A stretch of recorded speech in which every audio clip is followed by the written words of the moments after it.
Alors, c'est-il pas beau, Beauvais?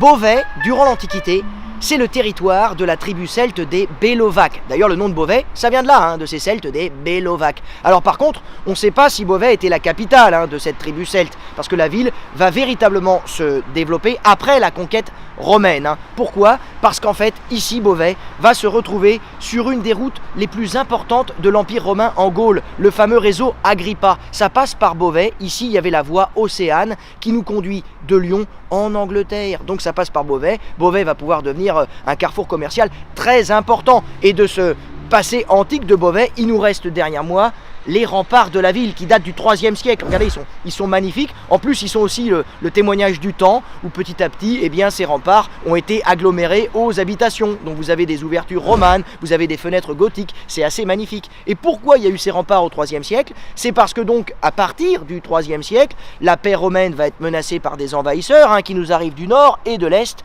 et cette ville va devoir se réfugier donc derrière des enceintes. Parce que les barbares, ils n'étaient pas cons, qu'est-ce qu'ils faisaient? Eh ben, ils suivaient les routes, parce qu'ils savaient qu'au bout des routes, au bout des voies romaines, il y avait des trésors, il y avait des villes riches, opulentes à saisir.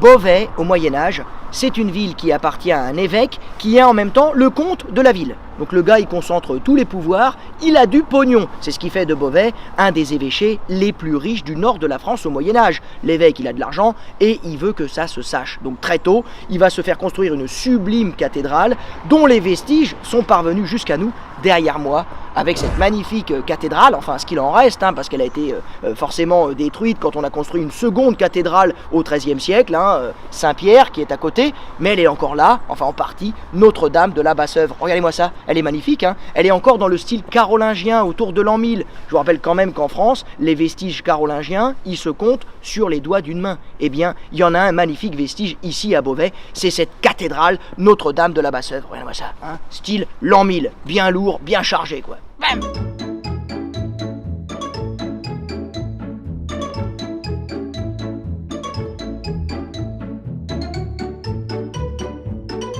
Et d'ailleurs, une autre preuve de cette richesse de Beauvais jamais démentie au Moyen-Âge, c'est au XIIIe siècle, ici derrière moi, la nouvelle cathédrale Saint-Pierre, voulue par les évêques. Une cathédrale qui devait être plus belle que toutes les autres, plus belle que Paris, plus belle que Bourges, plus belle que Saint-Denis, plus belle que Noyon. Cette cathédrale Saint-Pierre, elle culmine encore aujourd'hui à 60 mètres de haut. Il y a même eu une flèche à un moment qui lui faisait atteindre 100 mètres de haut. Mais là, les évêques, ils vont un peu... péché par excès d'orgueil, parce que du coup elle était trop haute, donc il y avait une trop forte prise au vent, et la flèche au bout de 4 ans s'est cassée la figure, et notre cathédrale Saint-Pierre ne sera jamais achevée. Et ensuite il y a la guerre de 100 ans, et avec la guerre de 100 ans évidemment, il est venu le temps des cathédrales, c'est terminé. En tout cas cette cathédrale Saint-Pierre, elle est encore ici, derrière moi, et elle est vraiment extraordinaire, la richesse de Beauvais.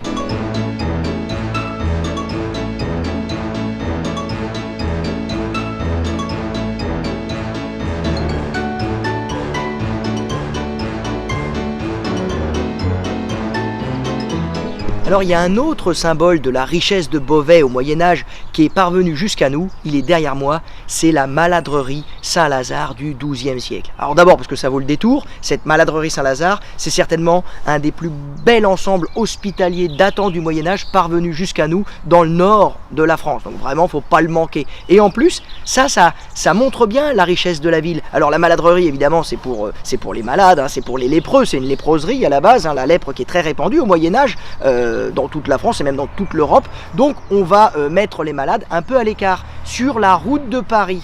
Et ça c'est important, parce que sur la route de Paris, il y a les voyageurs, il y a les commerçants. Beauvais est riche au Moyen-Âge, c'est un carrefour commercial. Il y avait la vieille voie Océane héritée des Romains, qui fonctionne toujours. Il y a aussi la proximité de Paris. On est ici sur la route de Paris. Donc on mettait les malades dans cette léproserie, à l'écart de la ville, hein, pour se protéger, se préserver de la contagion, mais aussi pour susciter la charité, les aumônes des voyageurs qui, venant de Paris, s'arrêtaient ici et donnaient un petit peu de sous pour les malades. Et voilà pourquoi cette léproserie, elle est magnifique, elle est très riche, elle symbolise l'opulence de Beauvais au Moyen-Âge. Voilà, grâce à la charité des voyageurs. Ah non, ça vraiment, la maladrerie Saint-Lazare à Beauvais, elle est belle, hein. De tous les côtés, il n'y a pas de vis caché, c'est magnifique, hein. Donc merci les commerçants qui venaient à Beauvais depuis Paris pour faire des affaires. Et c'est quoi la richesse de Beauvais au Moyen-Âge ? Eh bien évidemment, c'est le drap, le textile. Beauvais, c'est une ville drapière, comme la plupart de toutes les grandes villes riches du nord de la France, hein. Ici, on vit du drap. Merci le drap.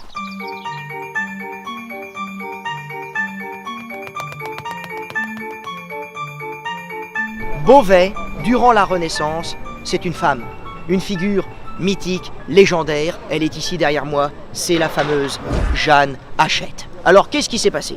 En gros, on est après la guerre de 100 ans. Hein, ça y est, les Anglais sont vaincus, les Français ont gagné, mais ils sont épuisés et ruinés. Du coup, il y en a qui vont essayer d'en profiter, c'est les Bourguignons. Et oui, les Bourguignons, eux, ils ont joué double jeu pendant toute la guerre de 100 ans. Hein, un coup, ils étaient avec les Anglais, un coup, ils étaient avec les Français, ils étaient un pied dedans, un pied dehors. Hein, c'est eux qui ont capturé Jeanne d'Arc et qui l'ont livrée aux Anglais.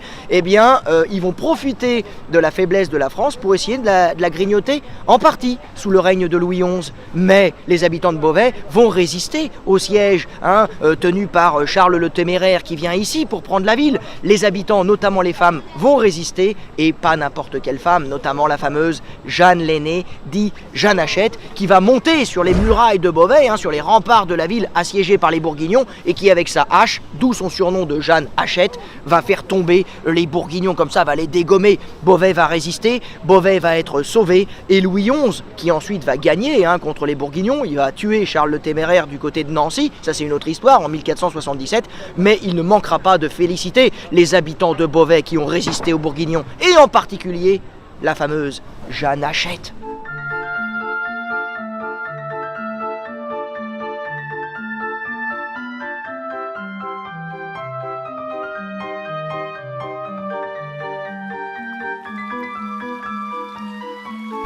Et attention, hein, cette action héroïque de Jeanne Hachette sur les remparts de la ville, les remparts médiévaux de la cité, ils sont là, ici, derrière moi, regardez-moi ça, hein, au pied de la fameuse rivière qui depuis toujours borde la ville de Beauvais, la rivière Le Terrain. Et attention, hein, Le Terrain, rivière à truite.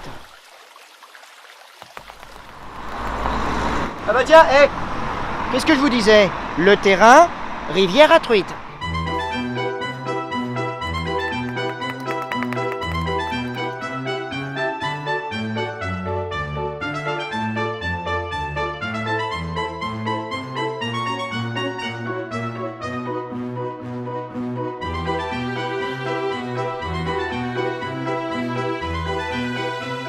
Ah oui, quand on passe devant le palais épiscopal, hein, le siège de l'évêque de Beauvais, on se rend compte à quel point ils avaient du pognon, les mecs. Hein. Regardez comme il est beau derrière moi.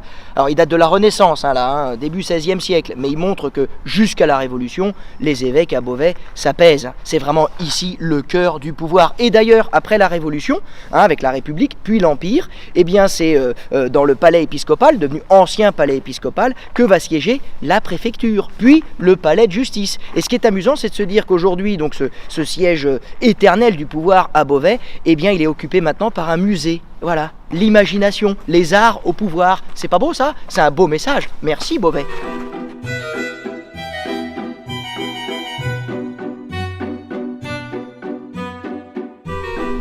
Beauvais, à l'époque moderne, c'est encore et toujours le textile. Et oui, depuis la nuit des temps, ici à Beauvais, on fait du drap, du tissu, du textile. Et ça va pas changer à l'époque moderne où Colbert va installer ici une manufacture royale de tapisserie, une sorte de petite sœur des Gobelins pour venir concurrencer les grandes villes drapières, hein, et du drap, du textile du Nord, hein, dans les Flandres notamment. Alors cette manufacture royale de tapisserie, à son apogée au XVIIIe siècle, eh bien, elle cartonne tellement que près de la moitié de la population de Beauvais, des habitants de Beauvais, ils travaillent autour du textile. facile, hein, donc ça cartonne vraiment, et c'est pas mort, c'est pas fini. Alors le site de la manufacture, il a bougé à travers le temps, hein, notamment après les bombardements de la Deuxième Guerre mondiale, où la manufacture va être totalement détruite, mais c'est encore vivant, et ils se sont installés aujourd'hui dans les anciens abattoirs de la ville, voilà, dans ces bâtiments du 19e siècle, où encore et toujours à Beauvais, on fait du textile, manufacture de tapisserie.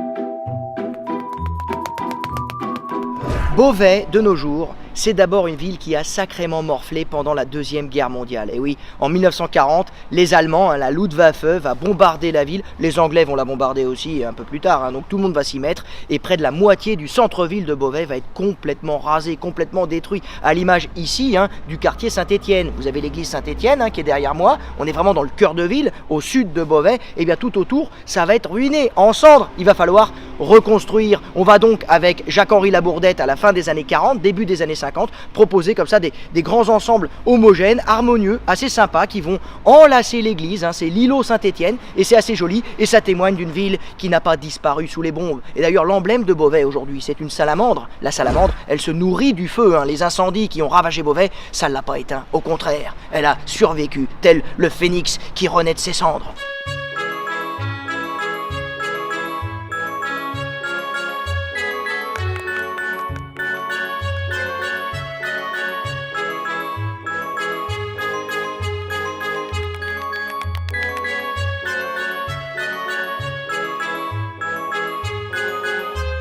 Beauvais, aujourd'hui, c'est une ville qui, à l'image de son animal symbole, la salamandre, a su se nourrir de ses flammes, de ses drames, de ses incendies. Et pour moi, le meilleur symbole en est l'aéroport de Beauvais. Quand même reconnaître qu'aujourd'hui, Beauvais, 3e aéroport parisien, idéalement situé tout près de Paris, c'est grâce à ça qu'on connaît la ville, parce que c'est un carrefour pour les touristes venus du monde entier, ça se passe à Beauvais, donc merci l'aéroport. Et bien cet aéroport qui au départ, au début du XXe siècle, était un petit aérodrome, il a été aménagé sérieusement par les Allemands pendant la Deuxième Guerre mondiale. Ceux-là même qui vont bombarder la ville, et bien aujourd'hui, ils vont en permettre de manière indirecte, bien involontaire, et bien ils vont permettre son rayonnement avec cet aéroport, à l'image de la salamandre. Voilà, vous avez bombardé, vous avez incendié la ville, eh bien, elle est encore plus rayonnante que jamais.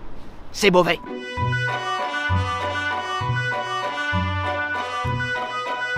Il faut dire qu'il est idéalement placé, l'aéroport de Beauvais-Tillé. On est sur la Nationale 1, une des routes les plus importantes de France, la 1 prioritaire pour Napoléon, parce que c'est la route de Paris qui va en Angleterre, l'ennemi des Anglais à l'époque de Napoléon. Donc voilà pourquoi, encore et toujours, Beauvais est au centre du jeu. Ça rayonne à Beauvais, la Nationale 1. Mesdames et messieurs, ici votre commandant de bord. Ladies and gentlemen, this is your captain speaking. Nous espérons que cette petite visite de Beauvais vous aura amusé. We hope that you enjoyed this little visit of Beauvais. Vous pouvez maintenant éteindre vos appareils numériques en vue de notre prochain décollage pour une nouvelle destination. You can switch off your electronic device because we will take off shortly towards a new destination. Alors, merci d'avoir choisi la chaîne à toute berzingue et nous espérons vous revoir bientôt à Beauvais. Thank you for choosing a toute berzingue channel and we hope to see you soon in the beautiful city of Beauvais. Ici au port, verrouillage des toboggans, vérification de la porte-bouche.